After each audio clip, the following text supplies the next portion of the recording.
Greetings. This is Instructor Arnold with the Halo Defense Solutions Success from Within podcast. The purpose of this podcast is to offer interesting topics, articles, books, and discussions around personal protection, the Second Amendment, and other related themes. The real thing is just to help share some positive and critical thought to get people to become better versions of themselves for both their local and large community. We have the name Success from Within because that is the central philosophy of Halo Defense Solutions. You all have the resources to be the best versions of yourselves, and we hope to help you along that journey. If you have any questions related to personal protection or topics you would like us to discuss on the podcast, please email us at halodefensesolutions@gmail.com, or feel free to go to the website halodefensesolutions.com to sign up for our mailing list. Also, be sure to check us out on YouTube. And remember, as always, bring success from within. Peace. All right, cool. So greetings, everyone. This is the Success from Within podcast. I'm joined by the world-renowned Dustin Pluth.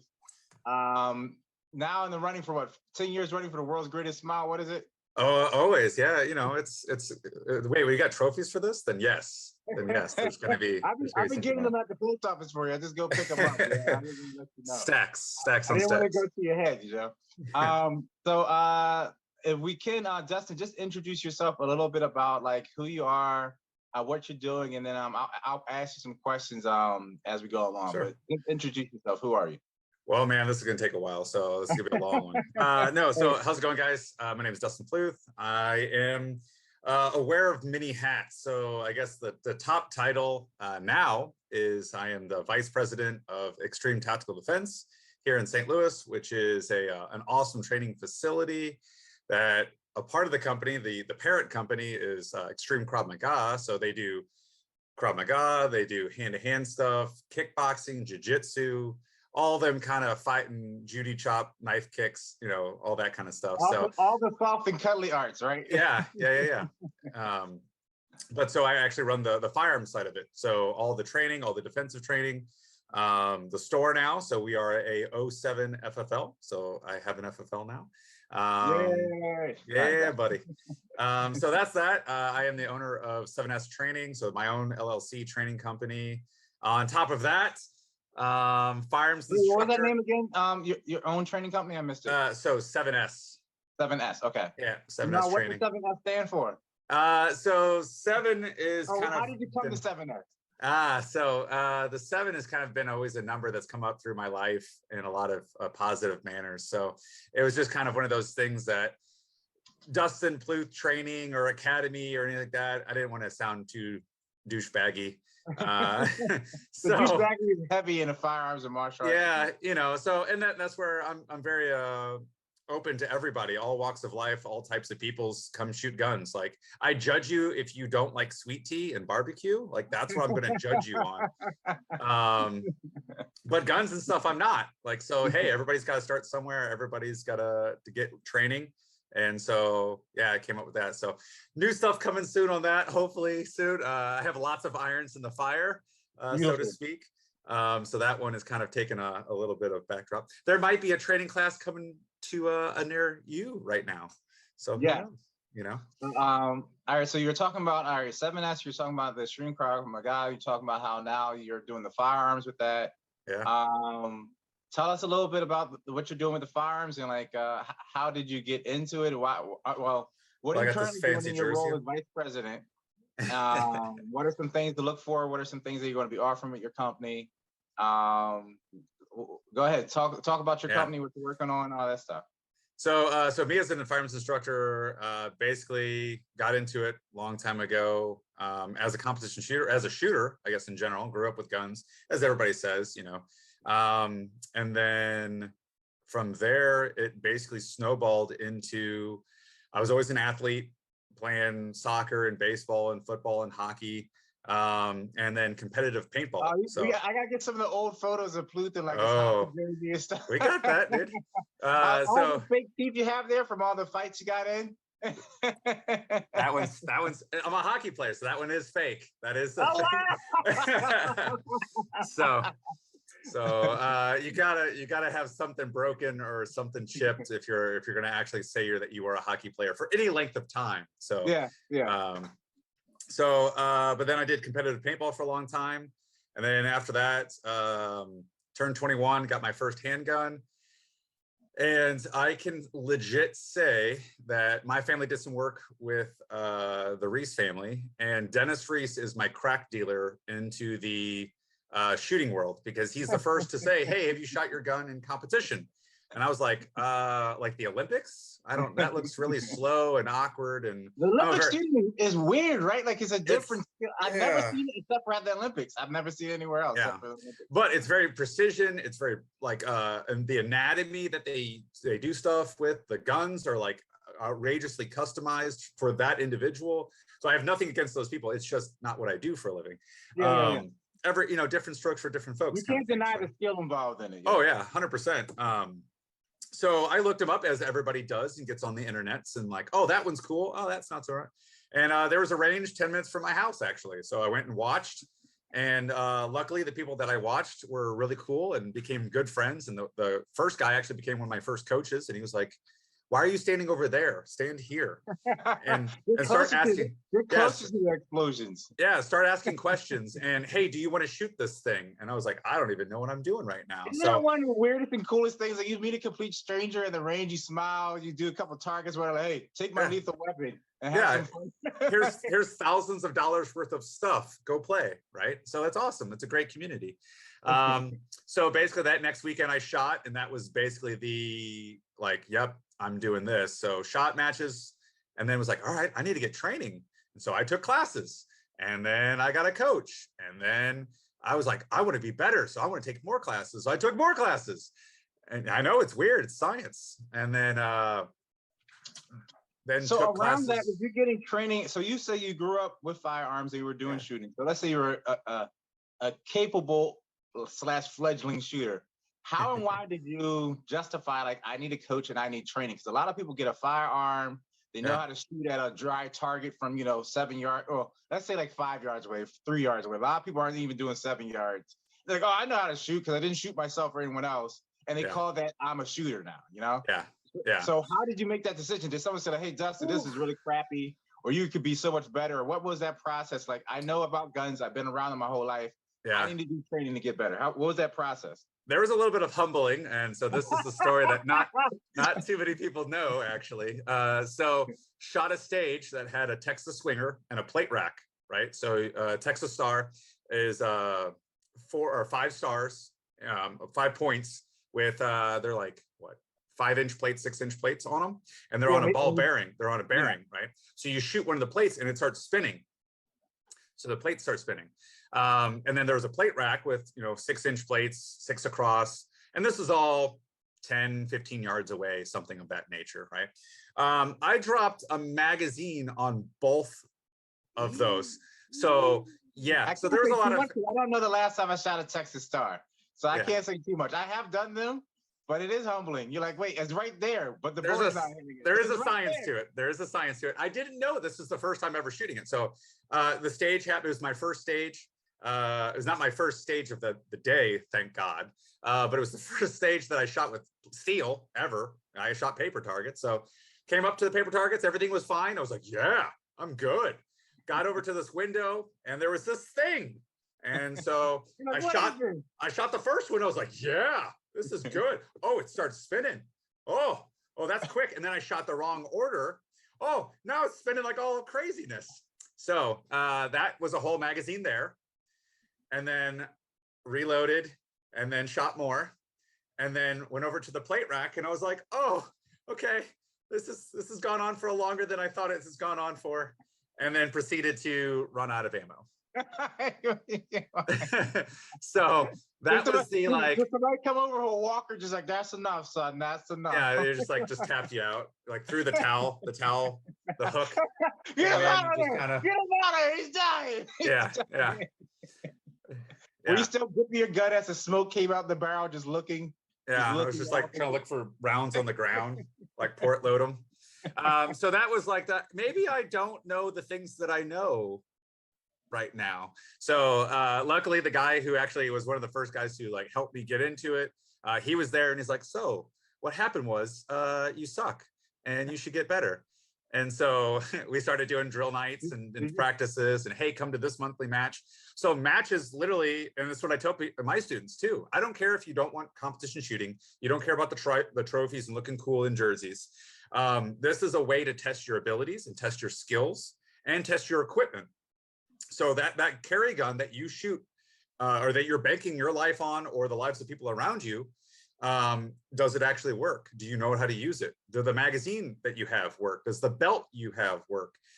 So testing your abilities in a safe scenario, right? A competition, but it is stressful because you have a goal. Hey, I got to do the thing with the stuff. You have people watching you, so you have like peer pressure, right? And you're strange looking. Yeah. Stop looking at me, Swan. So it is a false stimuli, a false stress environment that you're going to put yourself into. And if you fail, it's okay, right? You still got 3 other stages to go shoot. So like, suck it up, Sally. But you now know, oh man, I need better fill in the blank. And that's good because you can actually go home in a real life scenario. I don't know if TV, timeout, like that doesn't work. I'm assuming in life, but a very courteous mugger, Yeah, and we watch these videos and we watch all these things of these, situations happen, and it's usually a roller coaster ride of good and bad, but you're like, wow, they made it out. That was awesome. But what could they do better, right? So that we're always learning from others. So it's the same thing in competition shooting, is you can use those matches with your carry gun. You can use it with your home defense gun. Your actual day-to-day, I'm wearing jeans and a t-shirt. Cool, man. Like, that's cool.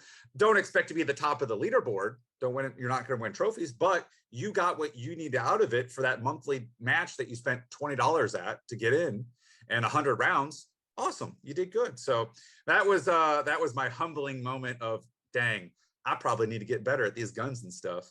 So how many years ago was that? And it's interesting too, because you say you did athletics, you were, you did paintballing professionally. Yeah. And then you went to professional shooting. So yeah, I like your desire to always chase excellence. A lot of people get vestigial. They sit around like, oh, I'm comfortable, or I had that trophy. They have like dust on it, like I was the best. They just kind of sit there and think about it, like, oh yeah, I'm still good. Like you got to apply yourself. So I like that. Yeah.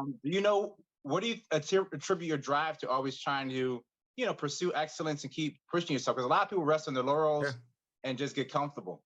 I'm the worst. So yeah, I've always been an athlete. I've always been very competitive. I really like team aspects too. So I really like being part of teams and stuff like that. And there's not really too much of that in the shooting world versus we're teammates in that we're both sponsored by the same company. We're teammates because we're from the same state. So I do like building the grassroots of that kind of thing, but it's still a very individual sport, I guess. So yeah, coming up through that kind of stuff, looking back at it, I've won matches. I've straight up won matches, got trophies, and on the way home, I was like, man, I could have shot that stage better. Oh, I could have. You're like, you're like Usain Bolt trying to beat your own record. Yeah, like there's literally nothing more that you could have won. Like you literally won all the things that you could have won at this particular event. But like, yeah, I want to be better. So there's always somebody better than me. Most of those people I don't hate. They're usually my good friends. And I want to figure out, how did they shoot that thing better? How did they move faster? How did they do anything? So being on the athletic side, I've always been trying to like move and do something and working out and all of that. And it keeps you focused. It keeps you driven for a major goal. And so that kind of has always spurred with me from the different sports of like high school and college into paintball was fun because you're actually shooting other people. Okay, it's fine, it's in the realm of that, so there's a little bit of that violence and hate in there. Into then shooting guns, and it's something that it pushes you to be better. And I tell my students all the time too, don't keep practicing the things that you're awesome at, practice the things that you suck at, right? Cool, do that warm-up drill, do that thing that you're good at, but like if you fail at something, that means there's room for improvement. It doesn't mean that you're always going to fail unless you just sit down and die. Then then you're failing. But if you fail, understand how do I need to get better? Or if you don't understand, find that resource, find that information. Hey, how do I fix this thing with the stuff? Okay, awesome. And then you embed that into your being, and then you move on to the next thing that you fail at, because it's perpetual. So I've probably been in this world for 10, 12 years, something like that. Okay. So it really kicked off. I shot my first major match. I still remember it was in Arkansas, Little Rock, Arkansas, so not too far from Missouri. At a really awesome range called Casa, and that was basically like my yeah, I just want to keep shooting matches. Like, this is cool. So, and I did win a trophy, so that probably did help spur my yeah, this is a good thing. So yeah, I'm there if there's trophies there, kind of thing, you know. That's such a great philosophy, that if you're not failing, you're not applying yourself. You know, a lot of people don't reach that point of failure where they run into something where they're no longer comfortable or competent. That's one of the things I ask my children often, like, what did you fail at today? What were your stumbling points? And then we kind of like talk through it, where I do a lot of listening to him, and then like little coaching and guiding along the way. Yeah. Same thing when, you know, you're doing like calisthenics or push-ups or whatever. You don't have the growth in comfort, you know. You got to figure out where you're uncomfortable, and then you got to grow through that, you know. That's really, really cool. So you mentioned a lot of really interesting things. One thing I want to ask you about is like, you seem to be affiliated with a whole bunch of like a whole nebulous body of different entities. Like no one ever knows exactly like what you're connected to. You mentioned Justin Plouffe. They're like, oh yeah, I know that guy. Oh yeah, he works there.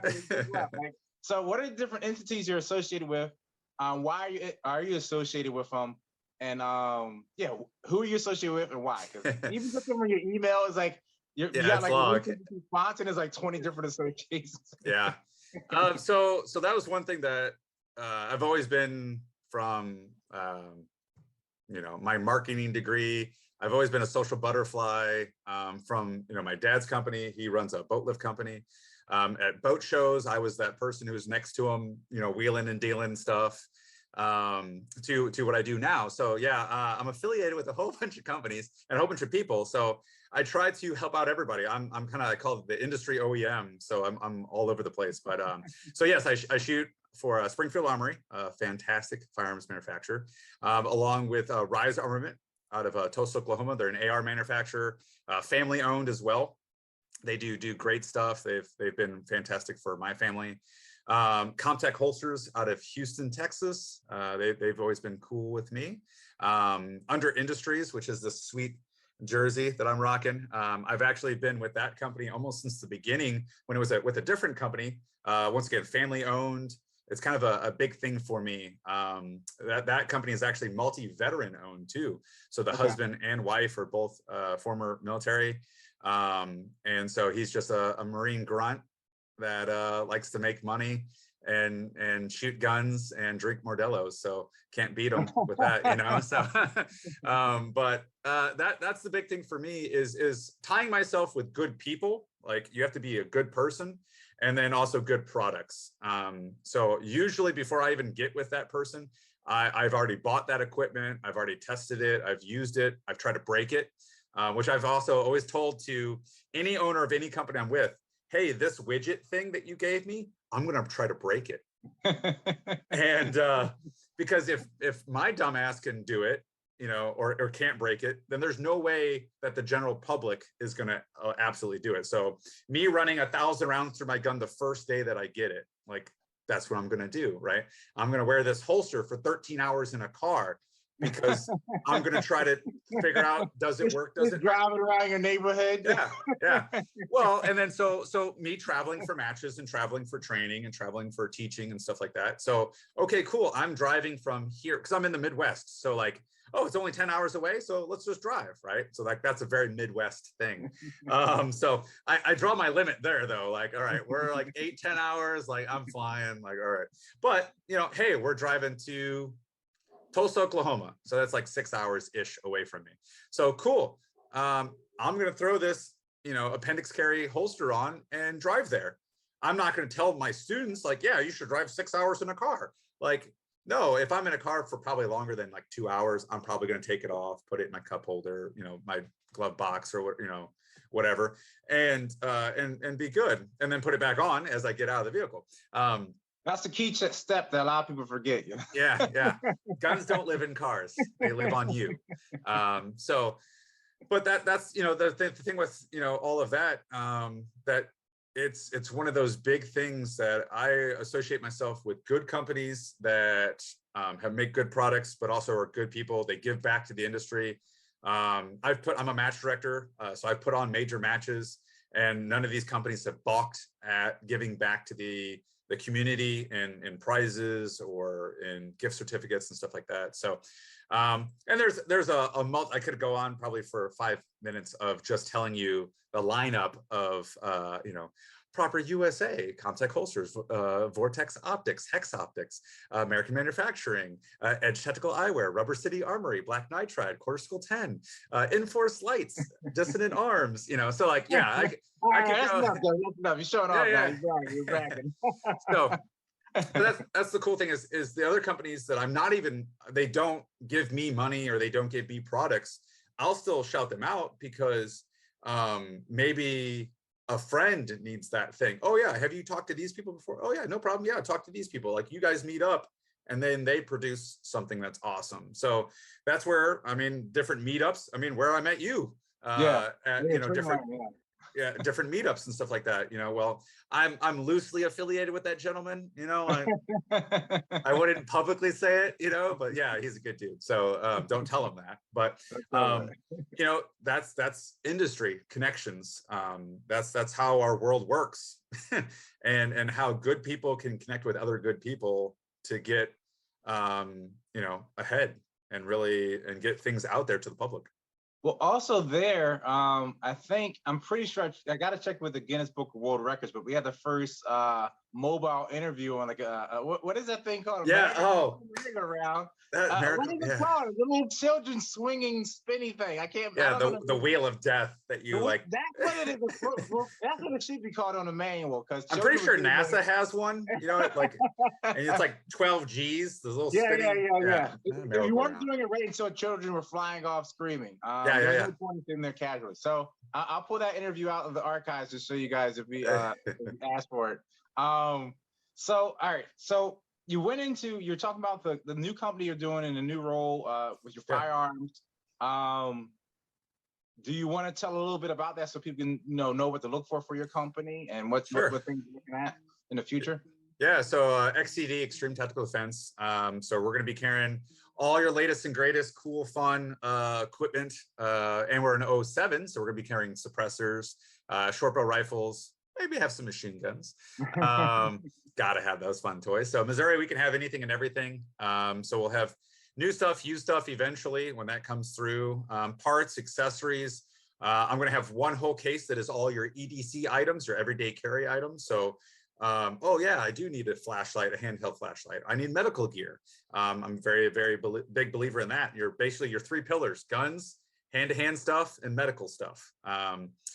Our big thing is if I personally or any of the other people are not actually carrying it, or I'm not going to sell it to my friends or my family, I'm not going to carry it. Like, I'm straight up not going to carry garbage stuff.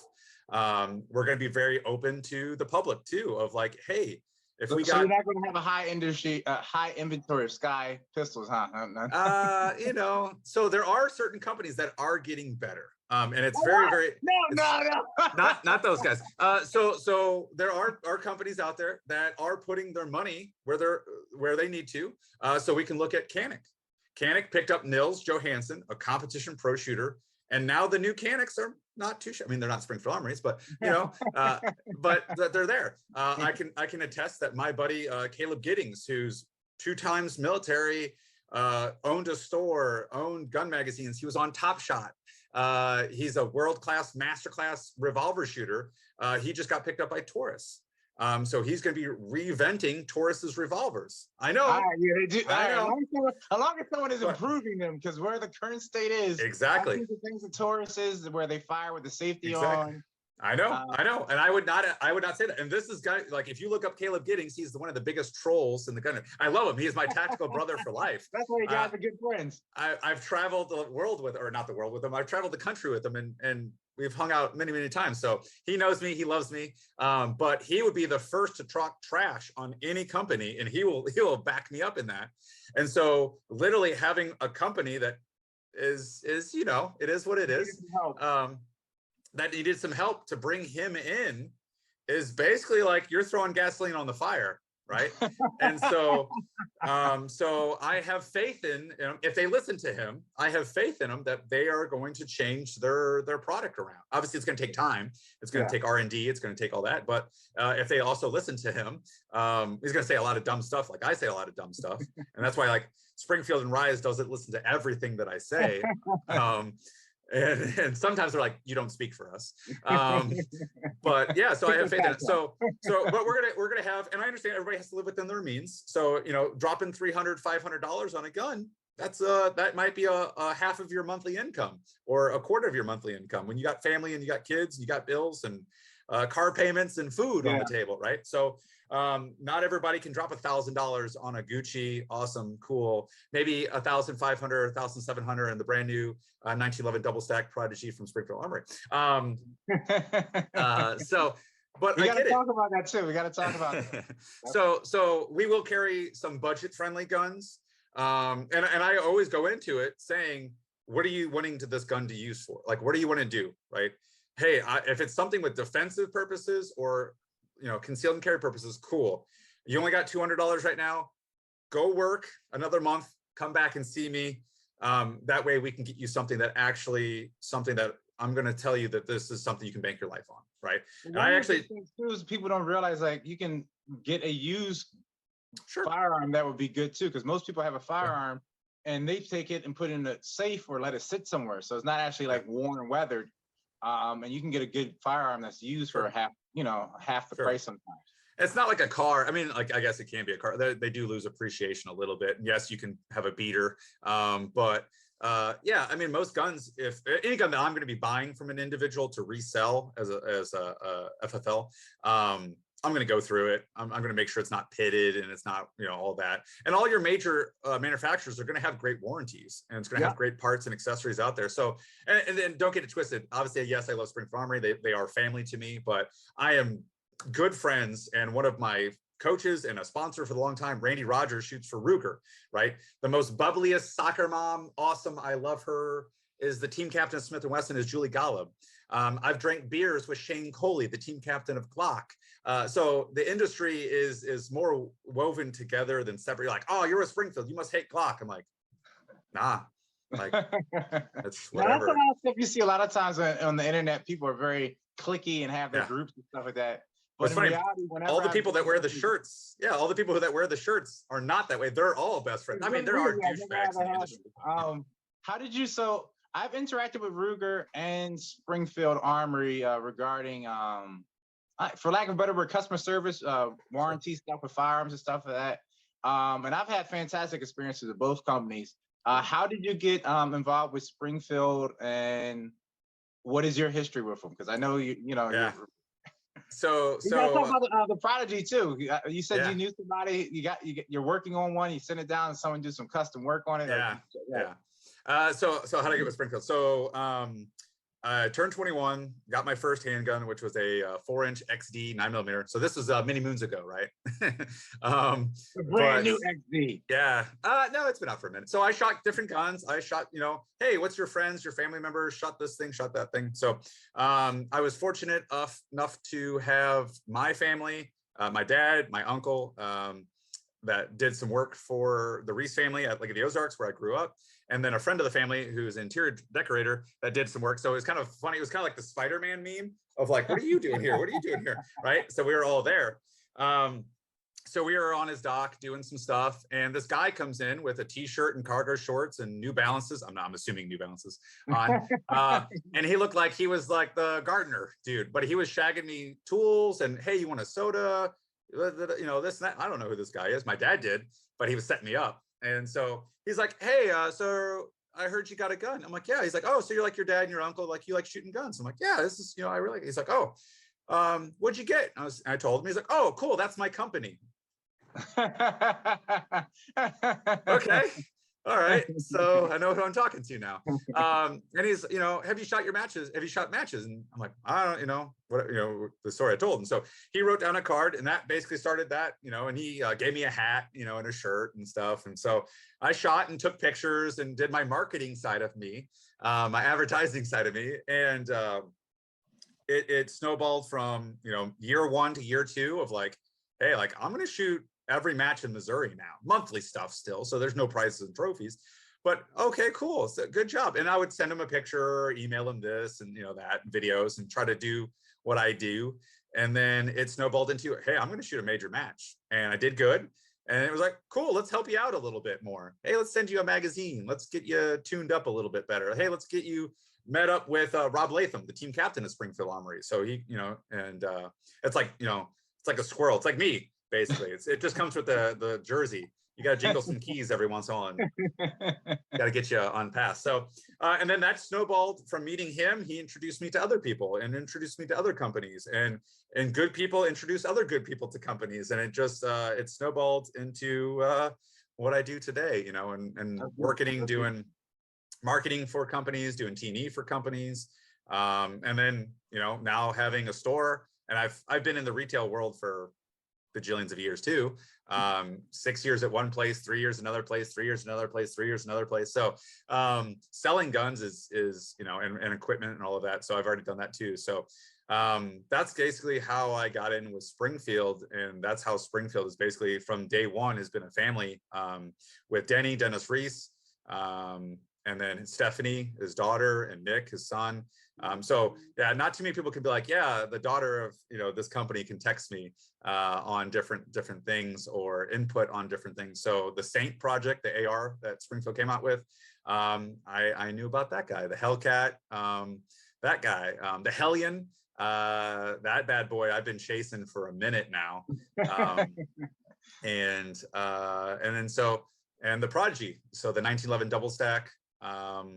Has been in the works for many moons, and it was one of those things that so fun fact, there's a lot of stuff, and I'm trying to get it and revamp it. There's a lot of stuff that Springfield Armory has done through history that a lot of people don't know. You're going into the archives, Dusty? You're looking through the book? So I actually do want to make, and by all means, I am not the greatest speller in the world. Spell check has paid for my college career, I'm pretty sure.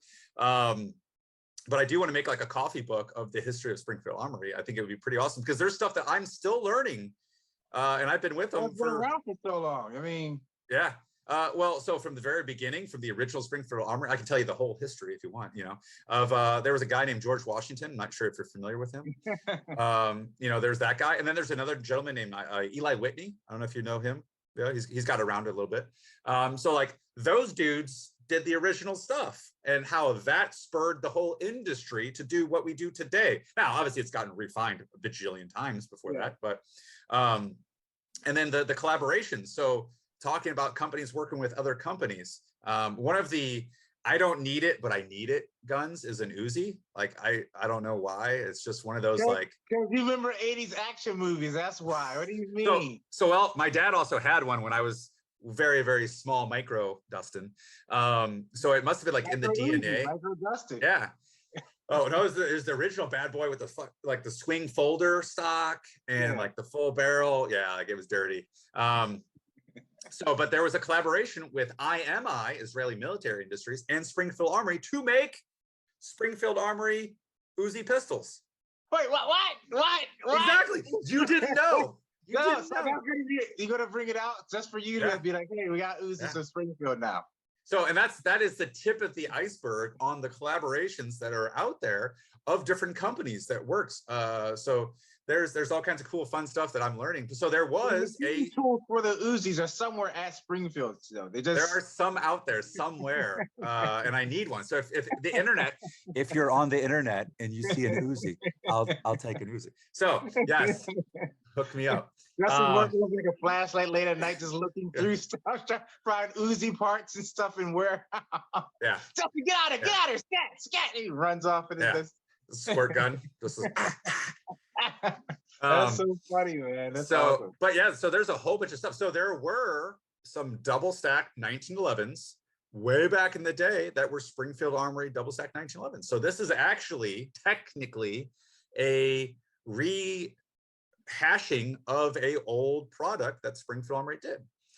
So it's kind of a cool thing. It was in there. Oh, they're just jumping on the bandwagon, which they, everyone said that as soon as it came out. They're like, "Ah, oh, the knockoff, the knockoff." Yeah. So it's one of those things that's been in the work for a long time. So I can tell you, the 2012 NRA show in St. Louis, Missouri, it was the first time we talked about the Saint. So that's how long that was in the product line. It takes a few years. Yeah. Guns, it's not like Legos, guys. So it takes a minute to get everything together, to get all the quality stuff. And that was the conversation was, hey, what difference can we make in the industry with this product? You just don't want a cookie cutter stuff because we're Springfield Armory. So having a double stack 1911 that has optics ready, not too many of those right out of the gun case that you can get. Having a good trigger on there, having good sights on there, having front serrations on it, a full length rail on the 5-inch, right, and the 4 1/4 has a rail in there that most lights will fit onto. Having a good frame that it's built on.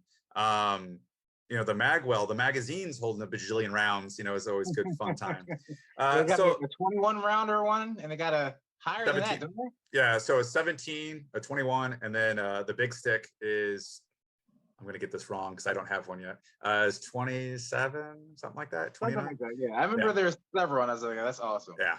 So and it's just the same approach that they had with the Hellcat line, right? So the Hellcat, the original Hellcat came out, and the Hellcat OSP, so the optics version, and then the RDP, the compensated version, and then the Hellcat Pro, the big boy. So having literally what I have on me right now is a Hellcat OSP. So 11+1 with an awesome Springer base pad on my 15 rounder to make it a 19 round magazine out of a 1-inch gun. What? Like that's a full size XDM mag, right? Yeah. And so it's always been about pushing that boundaries. It's always been about pushing about technology over it. And that's why these companies, and I love the innovation of some, I mean, there's dumb stuff out there, of course, but, and companies pushing other companies to be better, to have more capacity, to have more features, to drive the price down. Because yeah, you need diversity, you need competition. Yeah. Yeah. So your other guys in the market are starting off at, 2 to 25 for that double stack 1911, a 2011. And so, I don't know about you, but I'm like, hey, can you give me $3,000 right now? Like just no problem, right? So it's going to take a minute. I can get you that, but like, it's going to be a while. And or why do you need $3,000? Yeah. And then your magazines are going to cost you $100 a piece, kind of thing, right? Yeah. So it's that innovation. So hopefully this is not the end of the line by any means. So hopefully this innovation and spurs the industry to be better. How many micro style guns now are out there, right? Yeah. It started off. Yeah, it started off with 2 companies, and those 2 companies pushed everybody else to be better. Right now, companies have failed in that, and there's still basically 2 companies that rule the roost. But well, the first I remember was the Caltech. People used to always make fun of Caltech all the time. But their subcompacts are solid though. I mean, if you want a little pocket, and that was over a decade ago, and maybe. It might have been closer to 20. Oh man, I'm getting old. I can't remember time. It might have been closer to 20 years ago, but people used to clown Caltech so bad. Yeah. And the one standing point was at their price point and that they had small pocket guns, very portable and lightweight. Yeah. And now everyone is looking for a portable, lightweight gun, Well, and then it used to be 2 flavors, right? You had a compact double stack gun and you had a single stack gun. Like that's it. Those are your 2 concealed and carry, depending on what you're wearing, your body type, your clothing options, all of these things. You might be able to get away with a double stack compact gun. You might not be able to get away with one, right? And then it was the flavors of it. Is it striker fire? Is it double action only? So a lot of those small compact guns were double action only. Oh, double action only on a subcompact is terrible. Exactly. I'm very biased in what I like, and everybody, likes different things. And there's weird people out there, and they're just weird. The weird people are the ones that like the double action. Oh, yeah. So that's where my buddy's like, Caleb is like, revolvers for life. So I'm like, you're weird, but it's okay. But he can run one like a champ. There's a guy named. Make the gunfight too easy. That's what it is. There's a gentleman named Jerry Mitchellek that can run a revolver pretty decent, right? You know, and he's probably lost more knowledge than I will gain in my abilities. And I've shot many matches with him. And he's a fountain of youth, and he can predict the weather, and yeah, he's awesome. Fun. Now, That's a fact. The funny thing about Springfield, when I first got into firearms, I anti-gun until I got into law enforcement. And then I realized that like guns weren't about like they weren't for bad people doing bad things, and everyone could benefit from them, be it for fun or for safety. But one of the first firearms I got for myself was actually a Springfield XD, and I got it comparing it directly to the Glock because it had more out of the box in terms of it had fiber optic. I liked the way that it had purchase in my hand, and I think it might even had like a greater capacity at that time. But this is like early 2000. Yeah. And I love that gun. I was just like, I got like cooler sights coming out of the box. Like, what are you talking about, bro? I mean, separately, you can't say it doesn't look better than a Glock either. Like, it's got better lines to it. So that was one of the first things I had. And then later I got a 1911, and I still have that. It's a black stainless steel 1911 single stack. I love that gun. It's so beautiful. Yeah. And I have one more Springfield 1911. I forget which one that is. Well, we'll have to boost those numbers up a little bit. So. Well, I'm looking. I want to get a Hellion. I'm interested in the Prodigy, and I'm also looking. I want to get a Saint in an AR-10. So I'm definitely. Yeah. I'm thinking about pulling the trigger on the Saint AR-10 because I can't find a comparable AR-10 that I like better than the Saint one. So I was just like, why would I not do that? So I think that's going to be the first. The Hellion's like something I like, but I don't need it. I don't have like a point of use for it besides like, yay, it's cool. Yeah, different. Yeah, right. It's definitely different. And then the Prodigy, I was interested in staccatos because I like my 2011 45, but I was not interested in the price at all. The staccato. It was so hard to justify 3 G's for a pistol, and I was just like. Yeah, that's a car, you know.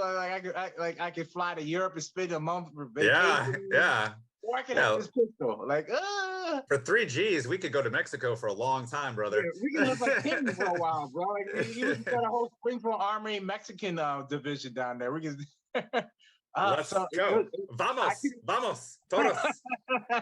But I can't even justify it. Like looking at the price point, I was like, I don't care how cool it is, I just can't justify it. But I have spent around $1,000, around $1,200, and upwards of $1,500 for a firearm, you know. But I was never going above that $2,000 price point.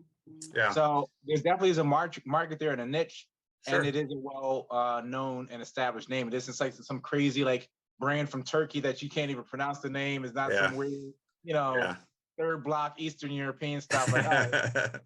So they're here in the States too. Some mill surplus stuff. Like it's just like, you know, so.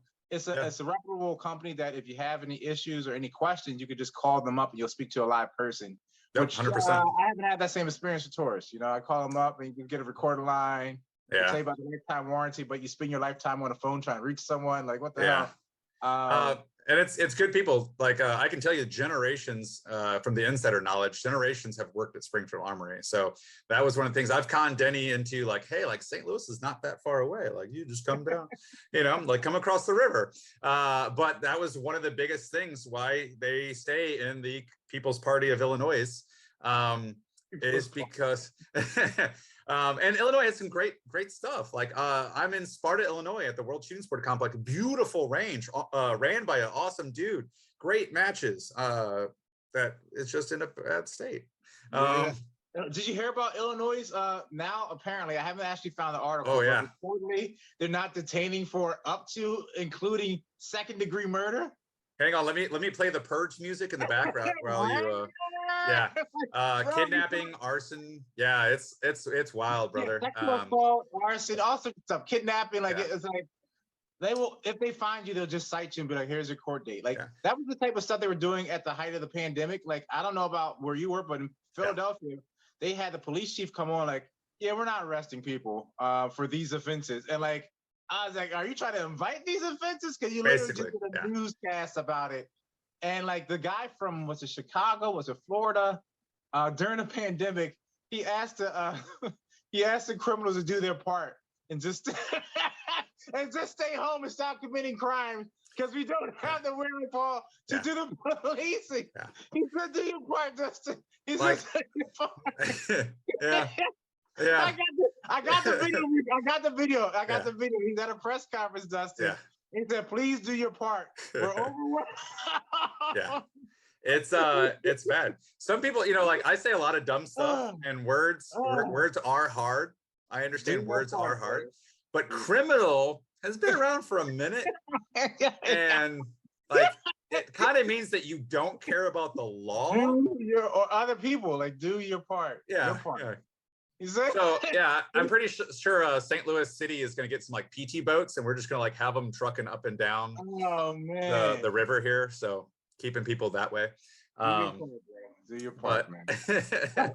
Like yeah. Justin, how is that his talking part? All right, now I'm gonna build rapport with the criminals. Be like, hey man, we're all in it together, guys. You're like, that's what he was saying. No, that's what he was saying, Justin. We're all in it. We stop the looting, the rape, and the murder. Yeah. Because we can't prosecute you right now, man. Just watch some Netflix. Chill out. Yeah. Yeah. So I'm sorry. I gotta compose myself. All right. So why? All right. So you say you grew up around guns. What is like your, for lack of a better word, your philosophical approach to training and firearms and sharing with other people? Like, why do you care, and why do you care to share with others? So knowledge, number one. Ignorance is not bliss, and I like to use brash terminology. So ignorance is just lack of knowledge. I'm ignorant when it comes to all kinds of stuff. It is to have that knowledge to go, I don't know what the hell I'm talking about, or I don't know what I'm doing. I need to seek knowledge or help, right? So if you're not a plumber, don't go banging on stuff underneath the sink, right? Like, it's going to end bad for you. So if you think you know what you're doing with guns, but you really don't, like, this is big boy and big girl things. I tell people, if you screw up with a gun, there's only a few things that can ever happen, the outcome. Number one, you go to jail, right? Number two, you're dead and it's not your problem anymore. Or number three, you poop your pants and it's everybody's problem, right? So like, let's not have those things happen.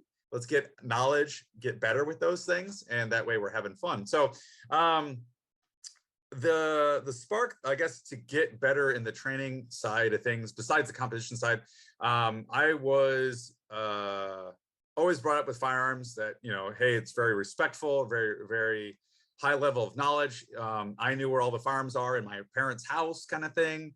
It's not a toy, but if you want to see something, we can see it, we can talk about it, go shoot it, go have fun, all of those things, go hunting, whatever.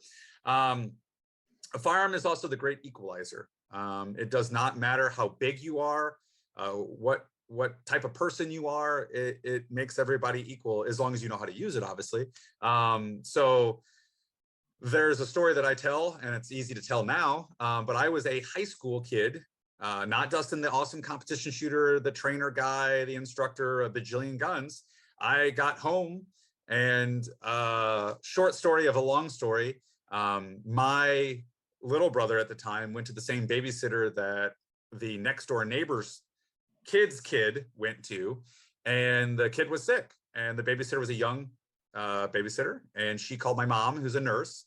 My whole family's medical. And my mom said, yeah, the kid's sick, and the dad worked construction or landscaping, so he had to get off a day of work, picked up the kid, came home, got fired up, got drunk, thought that my family owed them money, got his old man fired up and drunk, decided to come to my parents' house, knock on the door, and they were our next door neighbors. Like, we helped them with their cars and their boats, and we hung out on the docks together. Like, we know these people.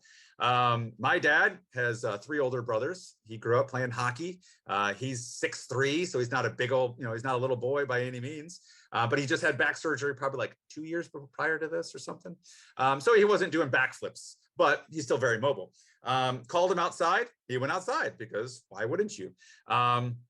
He proceeds to get yelled at and pushed by these guys, the neighbors. And he's like, oh man, like, I can smell the booze on you. Like, he tries to de-escalate the threat, right? Hey, go home. We'll talk about it later. No. Yeah, exactly. So knowing terminology now, basically assigning it with, what actually happened. So he tried to de-escalate it. They escalated it to tackling him, to then him rolling one guy off, that guy getting up, opening up my parents' front door, trying to come into my house where my mom was holding my brother. At the same time, my spider senses tingled, I guess, I didn't hear what was going on. I heard commotion, but I picked up the firearm that was closest to me, had it behind my back, coming around the corner, because I didn't know if they were carrying in a sofa or something, you know, but proceeded to see one individual on top of my dad, another individual getting up and coming into my house. I then proceeded to aim the firearm at those individuals and march them out of my home and get the guy off my dad. So it all happened probably in, 20 seconds, if not less. But it was a lifetime of situations. And the adrenaline rush was different than going fast on motorcycles and bungee jumping and cool, fun stuff that I've done. So that was like the spark, the cinder that kind of was like, hey, guns are useful in another format, just not having fun and hunting. They can be used to defend ourselves. Fortunately, I did not have to engage those guys. It was more of a deterrent, but it was not, looking back on it, it was not an option that I wouldn't have engaged. When it comes to my family, it's nothing is too small or too big. It's whatever I need to do is what I need to do. Now through my career, since then, I have had other situations that have occurred that I've either de-escalated without a firearm, or there was two that I had to use a firearm to de-escalate. I've had individuals that have used their firearm, unfortunately, in a scenario. And then the fastest was our mutual friend, Mike, MJ. And that was a ROI of what, 12 hours, something like that.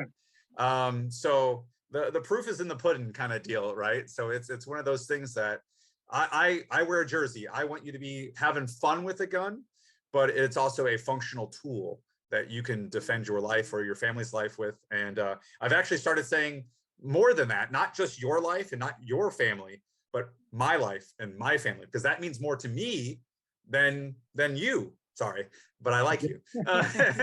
But that's natural. That's natural. It's okay. So it's taking it one step. It's taking it off your shoulders of, no, you got to defend my kid. That's my responsibility. So if I'm not there, that responsibility folds onto your shoulders now. That I want to make sure that she gets home tonight. So that's something that I take very serious, and that's where I conceal and carry, and I have my EDC items, because I've also used my medical training too. I've been first on scene on 2 different car wrecks. I've been first there when a lady had a seizure and smoked her head on the curb, major facial lacerations. I've packed a gunshot wound to the lower calf, right? So it's one of those things that we train and train and train and spend money and shoot rounds, and we bleed and cry and sweat and all the things, all the narratives. But then when you actually get to apply those things that you've trained, it makes it all crystal clear about why. Yeah, it's this sense of, and I was fortunately sitting across from one of my other good friends, who's prior military, awesome competition shooter, fantastic artist. And once the adrenaline kind of settled, it was one of those things that was like, that was freaking awesome. I never want to do it again, but I'm glad that I was there to do something to help this individual. And they got released that night from a gunshot wound. There's no better feeling than helping someone when they're going through a traumatic experience. Yeah. It's funny because you are in a completely different area demographic than me. I grew up in Philadelphia. Yeah. And I had a home invasion, and I've seen all sorts of violence, people shooting, stabbing, being around that stuff. And like when I talk to people who are staunchly against Second Amendment, which is a human right, not even about the government, I find it more often than not is with people who have, as you said, ignorance is just not knowing certain and they're completely ignorant of what real violence is. Sure. They've never had someone bang on their door and assault a family member. They've never had someone break into their home. They've never had someone, threaten their life, because it's a different type of a feeling you get adrenaline-wise. It's not like, yay, this is fun. Yeah. They're like, oh, this is some real stuff. Like things slow down. You get very keyed in. There's like your mind goes to a different place, because at that point you're like, all right, there's a life about to be taken, or is life about to, like something about to happen that is a very high level. So it's very interesting, because I was talking to one of my good friends, and he was literally like, if someone breaks into my house, I will sit down and talk to them and find our common. I was like, huh? You yell, time out. Time out. Car. I was doing a event at a church going over like active shooter, and this very nice older woman, you know, one elder, she's like, can't we sit down with him and like, you know, fellowship on the Lord? I was like, ma'am, that time when they come in, you know, loaded for bear, at that time the fellowship about the Lord is past. You know, you can do it maybe afterwards when, you know, you've addressed the threat and you're awaiting and rendering aid, and you can pray over them then, but you don't pray as they're actively trying to kill you, ma'am. That's not the time. Yeah, not a good look. Yeah, but it's really interesting because some people who've never like been in those type of situations, they just can't imagine, oh, I would ever have to use force. There would ever have to be a person who I can't just talk to. Yeah. And it's something we don't want to do. So that's a misunderstanding that all the gun industry, we want to go to guns the first thing ever, right? It's like the last thing. The first thing. Yeah, that is like, that's literally the last thing we do. Any true gun person, anybody who actually trains, that actually has any, so I tell people, you have a skill set and you have a moral compass, right? And they both got to be pointed in the same direction. And it's true, because if you don't do, like, I shot a gun once a year. Okay, now you're a liability. Like, you're going to shoot me, I'm going to shoot you, and then I'm going to shoot the bad guy, right? Like, hopefully, right? When I used to work as RSO, people used to make fun of me because I would show up with a vest on and have a you know, duty weapon. They're like, why do you have a vest on? I was like, because I'm around all these guns. What do you mean? Why would I not have I know this gun's here. Yeah, like, and unfortunately, me doing this long enough, my parents absolutely hate hearing this, but like, I've got plenty of guns pointed at me. Not in a threatening manner, not but all of them. People not knowing what they're doing. But ignorance, right? And you could be a genius. You could be, I've taught many business owners and pro athletes and doctors and lawyers and engineers and people who are way smarter than my dumb ass, right? But I put a gun in your hand and you're an idiot. Like, definitely go bang, definitely go bang. And like, you gotta like, oh my gosh, like, you got to politely be like, you're dumb.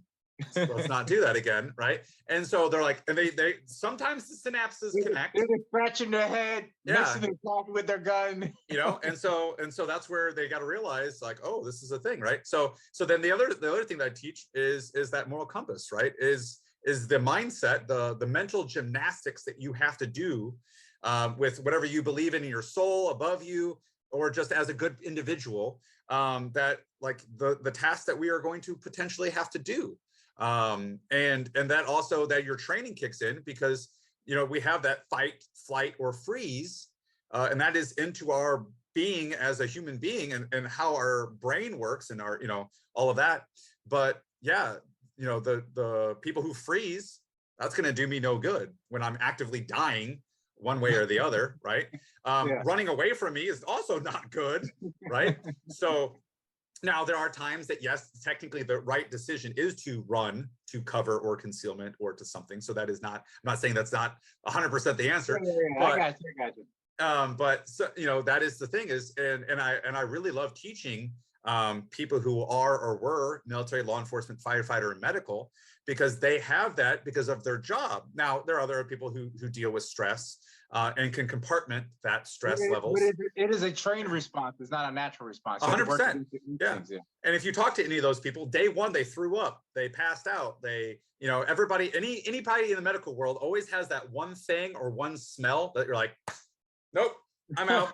Like, you know. So that's kind of like, I'm good with all sorts of stuff, but like fecal matter just is not my friend. I can do a blood, vomit, all that stuff. Fecal matter, like, yeah, that's So, but everybody has that reaction of, oh, and it's that nanosecond of that shock to that reaction to reaction, like, oh, okay, I can do this, right? Oh my gosh, this person's bleeding. Oh, it's just like the same thing. So I know you don't like it, but the first time your kid went, you're like, oh, you know, or, oh my gosh, I got to help this person, right? So, and that's somebody who you know, most of the time you care about. So, but that's our reaction. Everyone has that startled response of like, oh, it's how do we address that response after that? That goes into our knowledge and our skill sets, right? I can do this because I have done it a million times before, and I can do it, you know, 70% correct because I've done it a million times before. We're never going to be perfect at anything. So yeah, that's where that training kicks in. not only in the life and death situations, the medical situations, all of that, but that's how we learn it is in training. That's how we learn it at the range. That's how we learn it in matches is, you know, it doesn't have to be a beep. It could be a scream. It could be gun. It could be help. So I just deal a lot with beeps, right? But it's that startle response and how we react to it. So yeah. Now, one funny thing I noticed, this is watching outside of competitions to shooters. I've done, the only competitions I've done are like 3-gun. I used to do that a lot in Arizona, which I loved. The format was fun. But I have not done like was it IPA or IPS? IDPA and then USPSA are the two major pistol sports. Well, they have a PCC division too, but yeah, IDPA is International Defensive Pistol Association. So very, very much on the defensive, scenario-based, concealed and carry style of things. They actually do allow appendix carry inside the waist. Lots of penalties on no shoots and doing things out of order. So like slicing the pie and stuff like that. And then they have funny scenarios of like, you're sitting at the 7-Eleven with 2 big gulps and, you know, like stuff happens like that. So it's kind of funny. Your hands are full of big gulps. What do you do? Yeah. You're like, oh, big gulps, huh? All right. So if anybody gets that reference, you get 1 star. And then USPSA is the flip side of that coin. Very much on the run and gun, very much on the shooter's decision, very much on the problem solving to it. A lot more gear, a lot more shooting, which is not a bad thing, but starting off could be. So those are kind of the 2 things. But whatever gun you have, or whatever style of shooting that you want to do, there is a competition shooting sport for you, 100%. So, oh, I got a dot on my gun. Cool. You play with the other dot boys. Oh, I like those circle guns, those revolvers. Okay, you go play with those weirdos, right? I want 45s. Cool. You're in this division with all 45 people, right? So stock guns. I just bought this gun yesterday. Cool. You're with these people, right? So yeah, there's always a spot for everybody in those sports. What are some tips and tricks you would have for people to get into and like kind of find the bearings? Because you mentioned how like for competitive shooting and competitions and stuff like that. So you mentioned the benefit is that you get to build on your skills, you get to try different scenarios. Do you have any suggestions, or what do you want to say to someone interested or getting into it, but they haven't done it yet? Yeah, pay me money. No, so go to your, and I get it. Everybody gets nervous. You know, have some eyes, have some ears. You need eye pro, you need ear pro. You'll need those for the rest of your life, right? You can look up your local range, your local store, or wherever you got next to you. I'm sure they have a calendar that's going to have some kind of matches on it. You can go to those national websites, idpa.com or uspsa.com. And they'll have a calendar, they'll have a search for by either your state or for your region, and then go watch. Now, I will tell you, when people are like, hey, can I come watch your match next weekend? I'm like, yeah, sure. But one caveat is I'll have no whining. There's going to be no crying, because about 4 minutes into it, you're gonna be like, man, I want to do this. I'm like, yeah, you should have brought your stuff. So I will tell you, look at what's needed. You can ask questions, always ask questions, and any good people are going to answer those questions. We'll laugh behind your back, but probably not in your face. But eyes, ears, a holster, a good belt, a gun, 3 magazines, mag pouches, like 2 mag pouches, like, and 100 rounds. With that information, with that gear, you can probably shoot any monthly match or any training event in the US.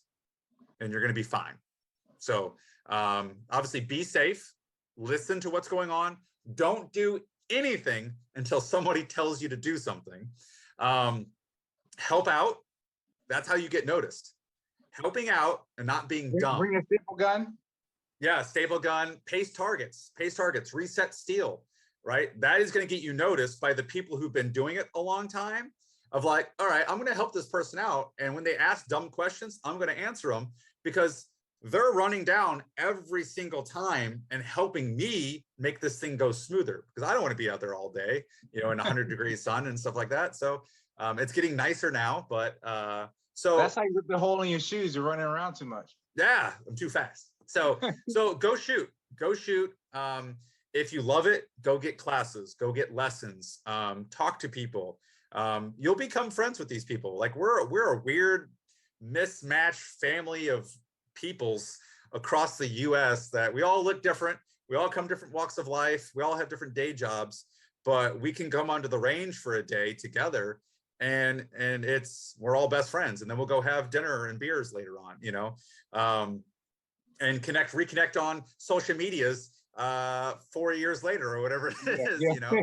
So it's one of those things. So just do it. Ask questions. If anybody needs, I'm sure it'll probably be in the comments or something like that. You can hit me up on my Instagram page or my Facebook fan page. You can ask me questions. It might take me a minute to get back to you, so don't yell at me. I'll tag all your stuff. It'd be a separate 2-3 pages of you. I wanted to ask one other thing. You mentioned a lot of times family, which is really cool and important to a lot of people, but that's one thing which we see in the media and a lot of different segments of the population. There's a lot of division and a lot of I don't know, division. Yeah. And even like between people who are quote unquote pro-gun and anti-gun. I find that there's more in common often than divergent. 100%. What are some of your experiences with, you know, the gun community, and would you say to people who think, like, you know, we're all gun nuts and crazy, and like the importance of it, you know, what do you got to say about that? So yeah, the family side, man, there's so many people that travel with their loved one, with their kids to events. So you start knowing the husband, you start knowing the wife, you start knowing the kids of these people, right? So you do become friends. And then, yeah, we all look different. Like, I mean, you got a little bit more tan than me. I'm catching up to you. So, and like, that's the thing is, dude, like nobody cares. Like nobody cares. Like, I don't care if you're male or female, like what you like to do and what you don't like to do. Like, the gun world is like, if you're a cool person, like you're going to be all right, as long as you're safe. And I've dealt with a lot of people who are on the other side of the aisle from me. I think I hate everyone equally, honestly, me. But I've taught a lot of international people, right? And so with the international people, you have to dive into, and potentially the anti-gun people too, you have to dive into the DNA to begin with, not even just like gun stuff of like, why is the US such a gun crazy country, right? Well, you got to understand that we left all the other superpowers in the world, right? Basically Britain, Spain, you know, Germany, I guess, you know, all the major superpowers of the world of that time, to get away from them to start anew, right? That was the founding premise of that. And then the founding fathers wrote some words down that, you know, kind of still hold true today. So why did they write how they wrote? And you got to understand Old English versus modern day English. So there's a little bit different thing that. So yes, the technology, you know, we don't need muskets and cannons, which I'll take a musket and a cannon, but, you know, so we need the people trained with modern day techniques, modern day firearms to protect themselves against foreign and domestic things, because that's what they just did, right? They just fought England, they fought Spain to get away. And then we did guerrilla warfare ourselves on our own soil, right? So that's why it was important. So that's in our DNA that says never again will we have a king or a queen. And no, God rest the queen. So never again will we have a party or a people group that control the masses. I know it's not correctly that way today, but the people, us, you and I, and everybody watching this, we're the peoples. Technically, we control our representatives, and those representatives should give their information to their. I like how I have the heavy air quotes now. Yeah, getting dark. So, but you know, that's how we were founded. Was the people make the representatives to speak for us, and those people then speak to and control the things. But the states control the government, right? That's how we were founded. Not so much right now, but. But that's how it was. So that's in our DNA. That's literally how we were started. Not that long ago in the world sense, right? There are, you know, cities in Europe that are older than us, right? And there's stores in Europe that are older than us, you know, that have been going on longer. So, but why are we the way we are right now? Well, that's because of how our foundation was made. And we are ground in that foundation. We've added to it. right? The amendments and things of that nature. And by all means, I am not an advocate of like, I don't know all the politics side. I hate everyone equally. Like I said, like I just like, you like guns and stuff? Like you want to shoot guns? Like you like sweet tea? Let's get guns, right? So that's what I'd rather do. So teaching that to foreign people first, you know, I've taught people from Spain, from Germany, from Australia, from England, from Canada, from Mexico. So I've taught people from all over the world. And that was like the first, if they ask, right? That's the first thing that I have to teach them is why is the US why the US is the US, right? So this is like the cliff notes of the like special ed, I wear a mouth guard and a helmet version, right? So that's that. Okay, cool. Now let's go into why guns are what they are, right? And why do they have a purpose? You know, why is there a rifle, a pistol, and a shotgun? And going through the, you know, they do all kinds of stuff from defensive stuff to fun stuff to hunting stuff to, yes, war stuff. And then cleaning up the ignorance of terminology. Assault rifle, clips and magazines, full autos. Everybody's got machine guns because that's all everyone. Well, and that's where everybody in the media, you know, in our movies and TV shows, everybody has a machine gun. Everybody has a full auto. I'm like, where the hell are these coming from? I know, and everyone should have them. Yeah, I'm not saying that. I didn't say that. But you know, training. So you watch The Walking Dead, and every gun in Georgia apparently is a machine gun. What the hell is that? Like, what am I missing, Katie? Like, you know, so like, did you move down there for that? Is that what this happened? So understanding that, and it's, so they'll say it's semantics. Oh, it doesn't matter. Assault rifle, AR, you know, armor light rifle. Well, no, because that's all of your talking points. Assault rifle, weapon of war. Well, Mr. Stoner didn't make it for that. He made it with a wooden stock, and it was dumb luck that a guy from another company was like, hey, what does that thing do? Right? That's literally the story, right? Hey, that's probably the face he had too. Yeah, like, because it's the same thing that I'm like, hey, what gun you got there? Can I shoot that thing? Okay, cool. Boop, boop, boop, boop. This is awesome, man. Like, let's work together. Like that's not how it worked, but that's exactly that's close enough. That's close enough. Yeah, that's like the drunken history. Like I have like the drunk history version of like the gun world, you know. So it's not the actual drunk history of the gun world, Justin. That's hilarious. You know, so but that's it. So like all of their talking points are actually wrong, right? If we want to go into the meat and potatoes, we got to speak the same language. If I say the grass is green and you're like, I think it's more of like a cyan. You're like, no, all right, like let's time out, let's rewind, let's talk about what are colors and what colors are what, you know. So that's where usually when I talk to somebody who's either foreign or somebody who's anti-gun, I tell them we probably actually want the same thing. And I tell people like 100% of Dustin's income comes from the gun world, literally 100%. So you're talking to somebody who is there, but I'm going to listen to you and I'm going to tell you. Now, they usually get heated in that, and you got to be that bigger person. You got to be calm and level-headed and address those feelings, which are morally feelings than facts. And that's where going into the information. I tell people, don't believe so much disconnect from actually progressing. Sitting down and treating it like a regular meeting with a Venn diagram and a pie chart. And just talking, having nice, light refreshments. Like that's the way you should be able to go about it. 100%. That's how we should do everything in life, honestly. Like, it's okay. We are two different peoples, right? Yeah. You can like something and I can like something. And at the end of the day, we can still go get dinner together. Like that's where our society has kind of fallen off. And also that's not how it was founded too, because we have to go back to that DNA. The president was from one party. The vice president was from the other party.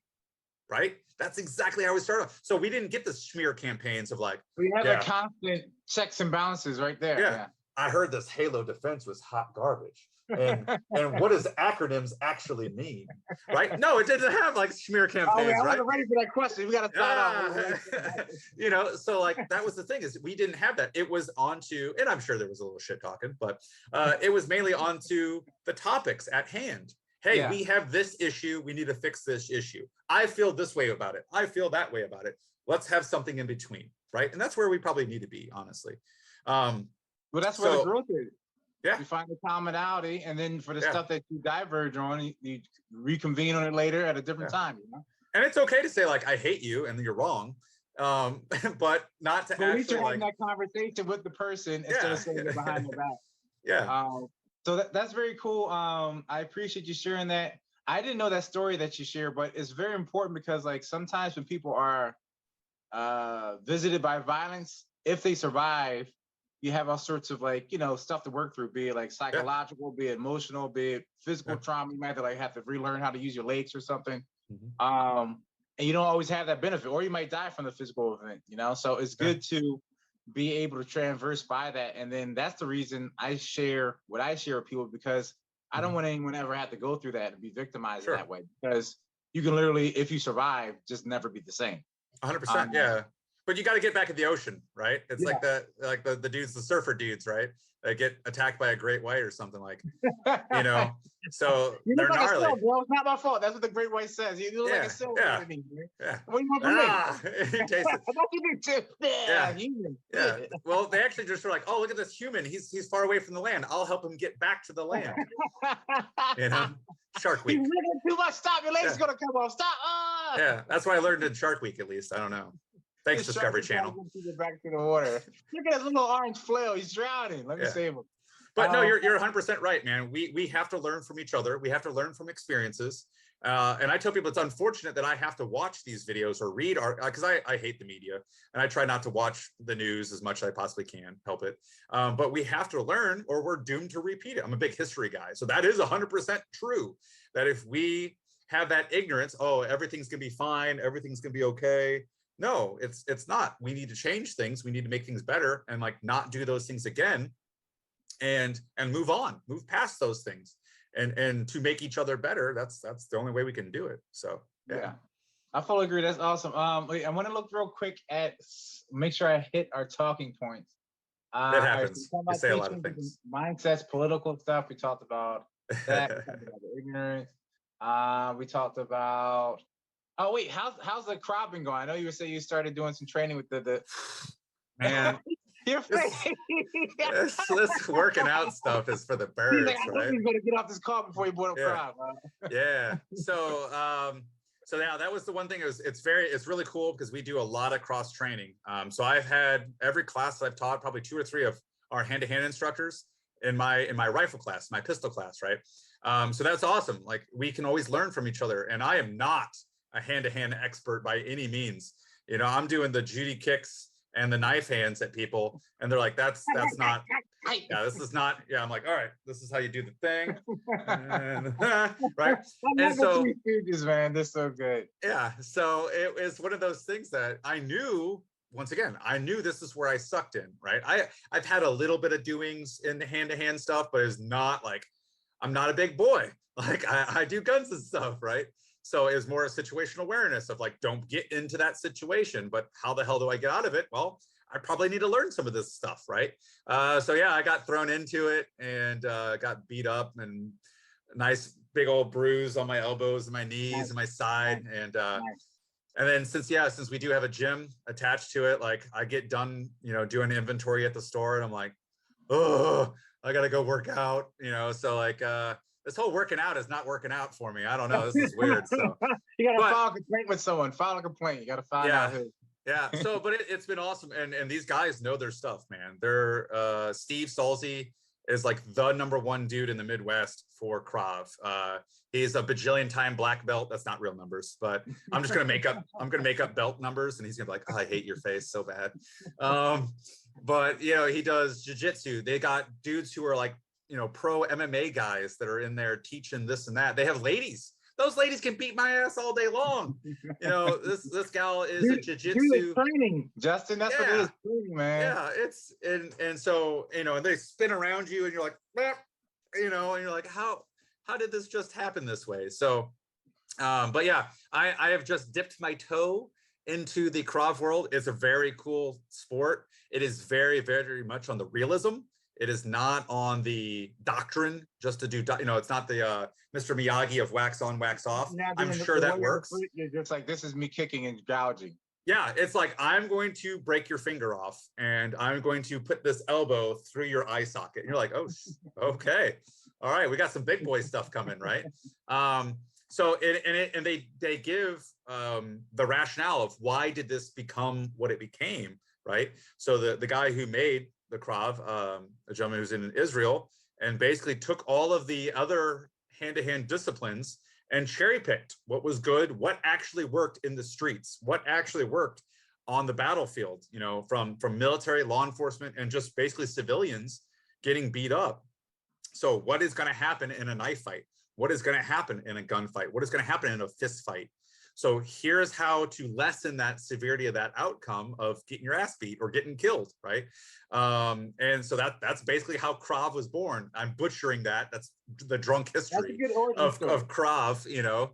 And I'm sure Steve is rolling his eyes somewhere on a beach right now.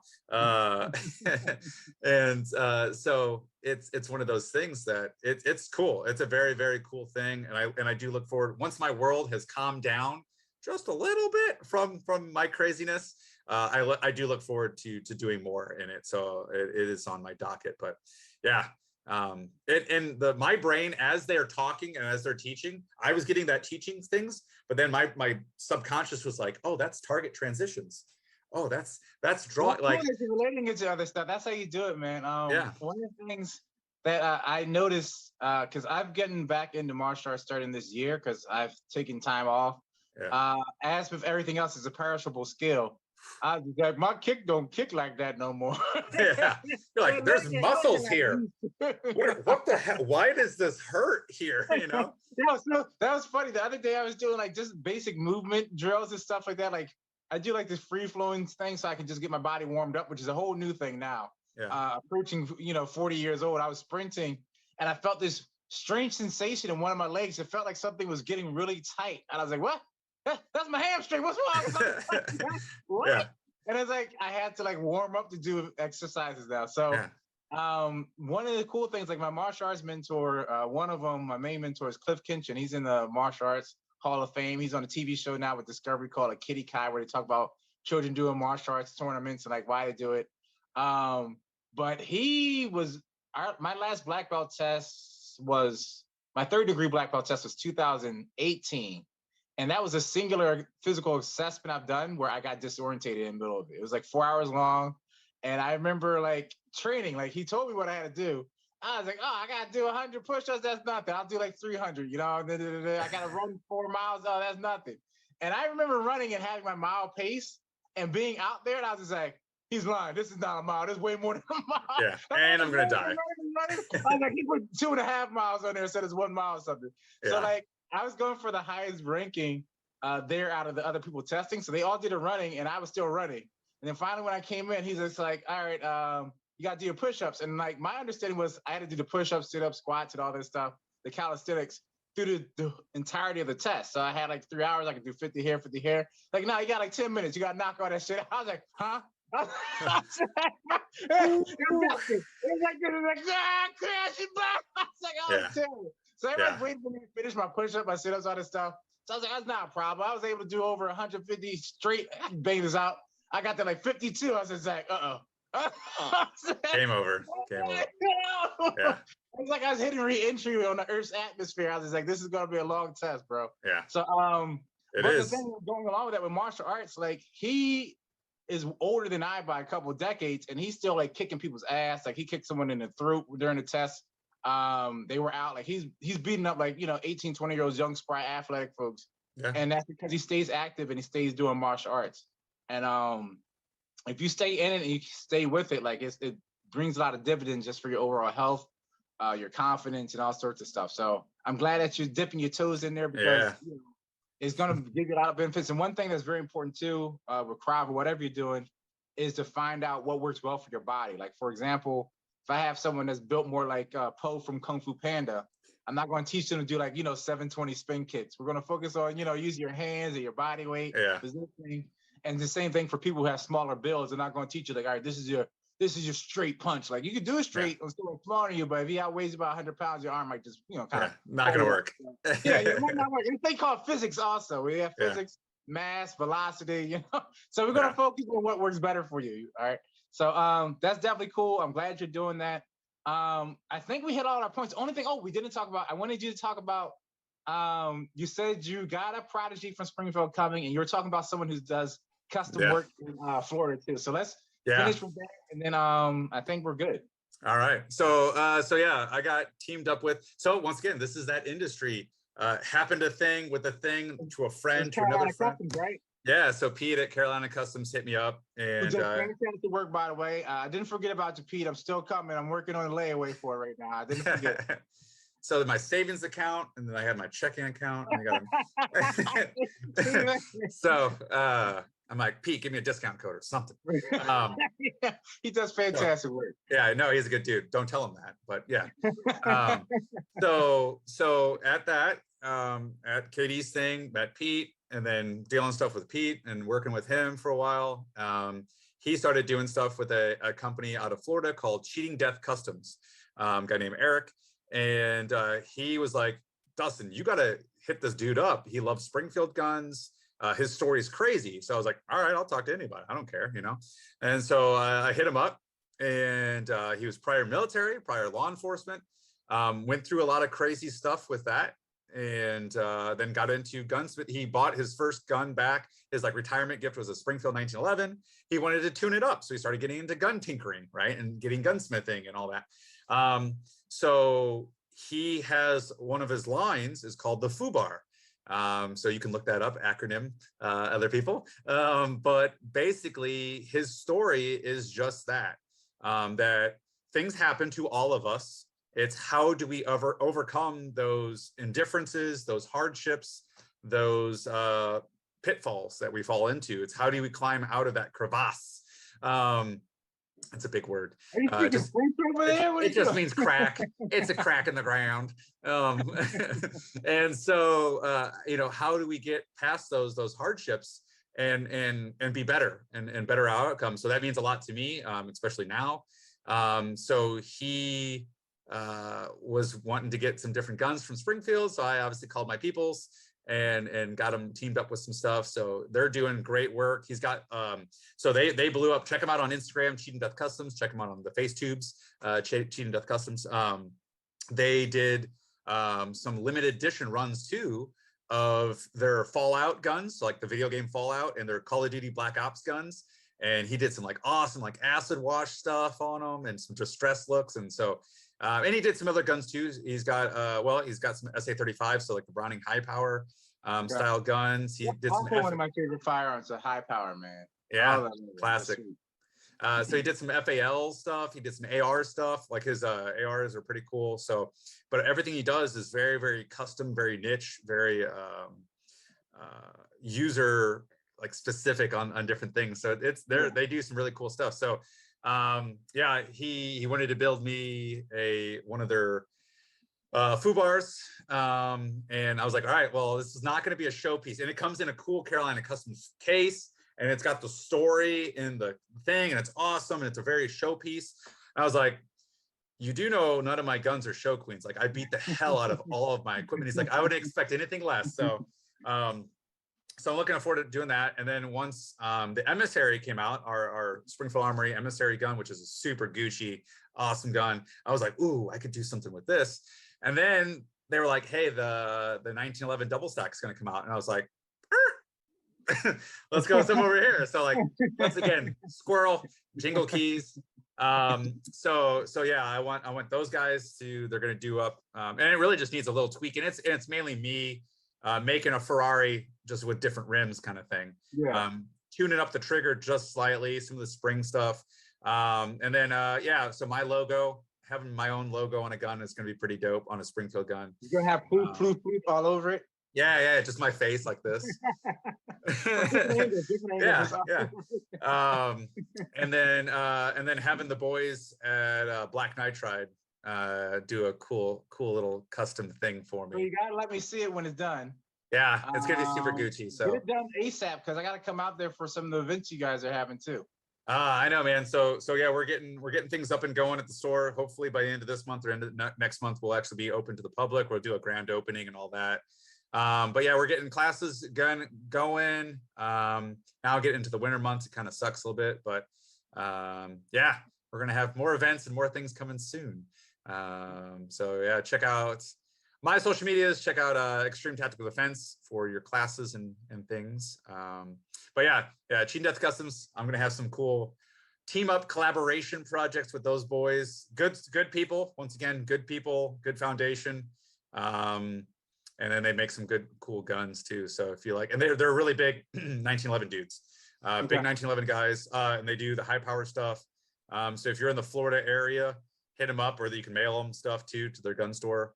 They have a full store as well. So, but yeah. Thank you so much, Dustin. I'm gonna tag all your companies and contacts with the podcast. Cool. I appreciate you coming on and talking about how you got into it, some of the stuff that you're doing, and I look forward to our next time. I'm also I'll let you know when this goes live, and I'll let you know when I drop the other this is the Spinning Wheel of Death video. I have it, I just didn't publish it, but I'm gonna just do it as a raw because it was hilarious. It was fun.